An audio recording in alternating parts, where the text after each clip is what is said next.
What's going on, guys? I'm Tommy, and I'm coming at you with another review. Today I'm going to be reviewing the Jazwares Micro Galaxy Squadron TIE Reaper from Rogue One: A Star Wars Story. I would go so far as to say that the TIE Reaper is my favorite TIE iteration, this or the TIE Interceptor, and obviously me being a huge fan of dropships, I love the Republic gunship, the U-Wing. This is the Imperial version of that same style of a vehicle, and I love the way that this thing looks. It has all of the identifying features of a TIE product, however, it just is larger and it's got a lot more going for it. I actually found this vehicle at my local Target. I was very shocked. My Target usually has very poor selection in store, and I was really happy to just pick this up at my local Target. So taking a look at the packaging, so this is considered a Dreadnought class vehicle. However, the Dreadnought class has not been very consistent in its packaging size so far,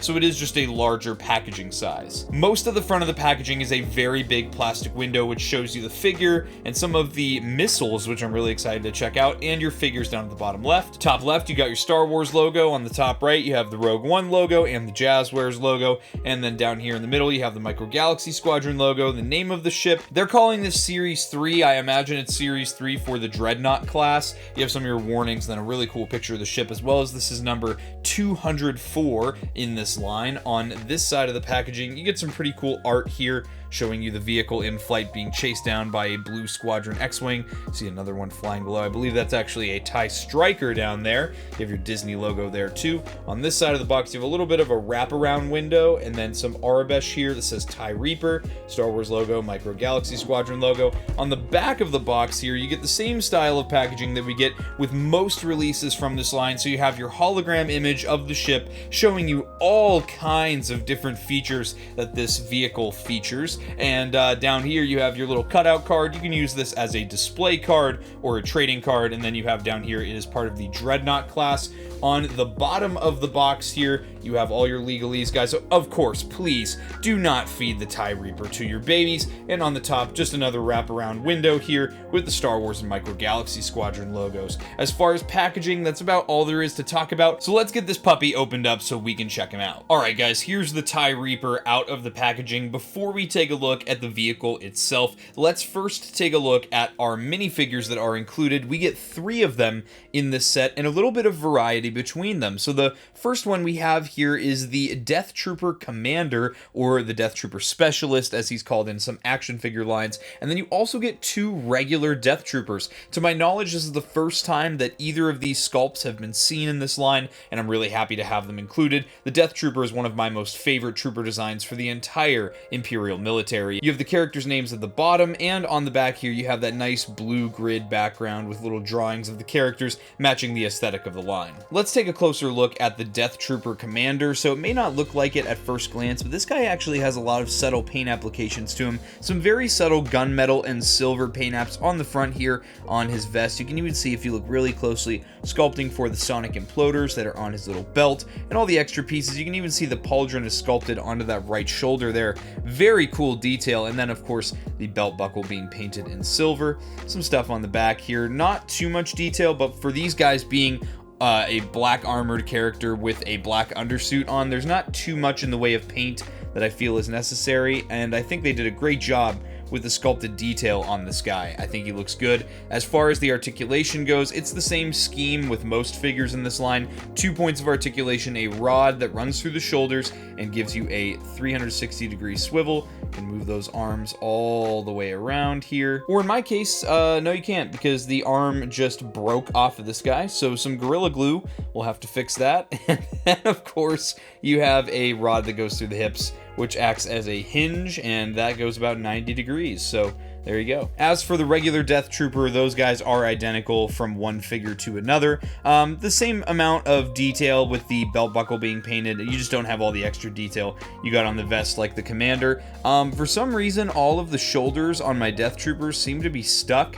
So I don't know if you guys might have this problem as well, but the hips do bend, but those shoulders do not want to move at all. So just be wary of that with this set. It might just be an issue with my copy. I'm actually pretty sad that the one of the arms popped off on this guy, but it is what it is. You know, when you have a scale this small, it's not going to be perfect, and things are very delicate. Something interesting that for me, this is my first time experiencing this in the Micro Galaxy Squadron line, and I'm a pretty avid collector, are these two missiles that are sculpted in this nice translucent green plastic, a very nice vibrant green. I'm excited to see how these work, excited to see this new play feature that they're going with this line, maybe leaning into the toy aspect of Micro Galaxy Squadron. And here is the beautiful vehicle here. So in the packaging, the wings are kind of straight out like this. I imagine this is just the regular flight form. However, there is the ability to kind of move these down on some ratcheted joints, and this is how the vehicle would look in flight here. I love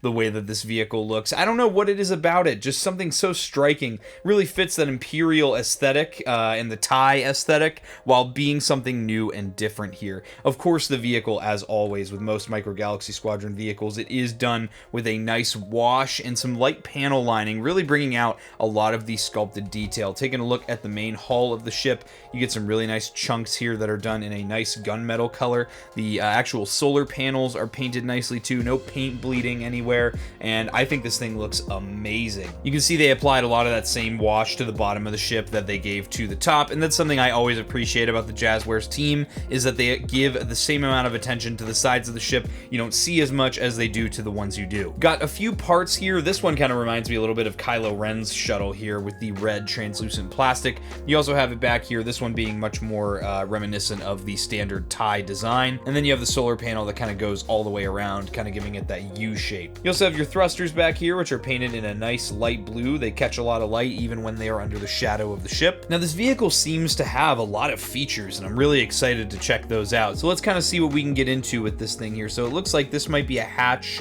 on the back here. So it's actually, okay, it's just a panel that just completely comes off. You'll see that the panel itself is in that red plastic. They did just paint over it. The paint's done, again, very cleanly. You can see the interior here has that same wash that the outside of the vehicle has, which is good. Lots of sculpted detail in here. Looks like a lot of just inner workings of the ship. There's a little C-grip in there for you to put a figure, which is cool. And then up here, I see a couple pull tabs. So this one is on a hinge. This opens up so you can have your two people in the pilot seats. One has the little flight yokes and the other does not. There are little grips to have your figures seated in there, so that's pretty cool. And then of course there's another panel here. This is your main seating slash dropship area of the vehicle. As you can see, once again, they've added that wash onto the inside here. Very lightly applied, but they also have lots of area for up to 6 figures to be seated inside here. So you can actually have 9 figures in total that have actual spots for them to go. So you could really fill this thing up with stormtroopers, royal guards, whatever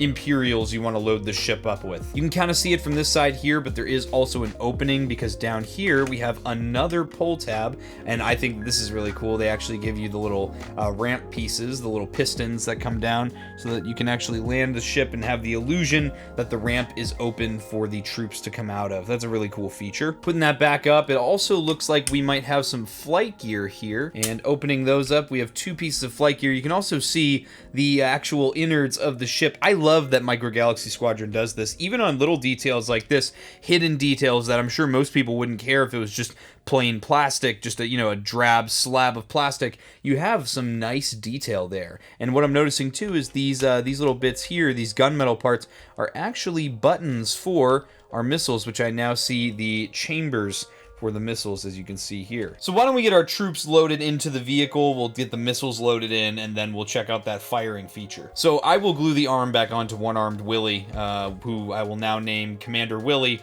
Later, I will just kind of take all the figures and kind of sit them inside the vehicle here. And then as far as our panels go, looks like this one in the back just kind of pops back on here.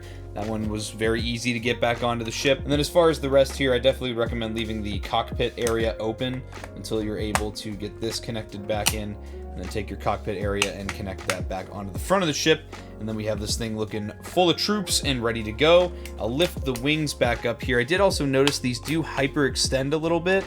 It's not supposed to do this in universe, but I think that's a cool alternate look for the vehicle. And then I imagine we take the kind of ridged edges and push those into the missile launchers here. While these are pretty exposed, and I'm usually not a fan of exposed play missiles, they look like they don't take away from the sculpt if they're removed. And when you have the wings down like this, they actually are much more concealed. And so then I imagine what we do here, press these buttons, one works for each of the missiles, and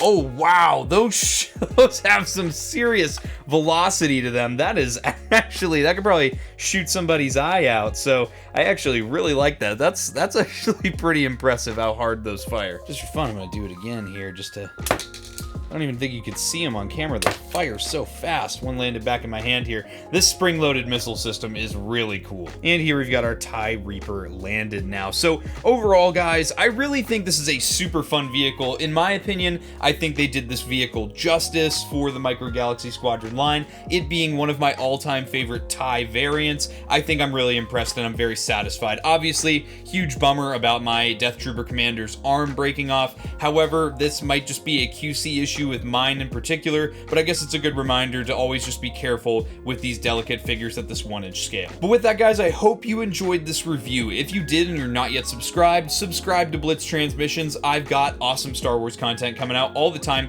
If you're an ARC Trooper in my Patreon, you would have seen this review early. If you'd like access to early content, monthly giveaways, and other awesome benefits, the link to my Patreon is in the description below. Become an ARC Trooper for just $4.99 a month. If you're a fan of the reviews I do here on YouTube, or you just want to support the YouTube channel more directly, you can also check out my YouTube channel membership, Rancor Battalion, for just 99 cents a month. It gives you access to all my reviews early, as opposed to all the content like you get with Patreon. You get exclusive badges and priority replies in my comment section, and you get to vote on what I review next for the channel. This review was voted on by members of the ARC Trooper tier of the Patreon and the channel members to be the next item that I review, so if you'd like benefits like that, check out either of those. If you'd like some Blitz Transmissions swag, you could head over to the Blitz Transmissions Armory over on Printify. Link to that is in the description below, as well as links to my Discord and all my social media. Guys, I hope you enjoyed this review. I'll catch you for the next one, and may the Force be with you. Breaking off. All units, fire at will. 4-2, pick your targets. Too many, Captain. Watch your stabilizer, Gold 6. Anybody cover me. I got 2 vultures on my tail. Gotta hold them here. Watch your left. I can't shake them. I'm hit. I'm hit. Where's our reinforcement?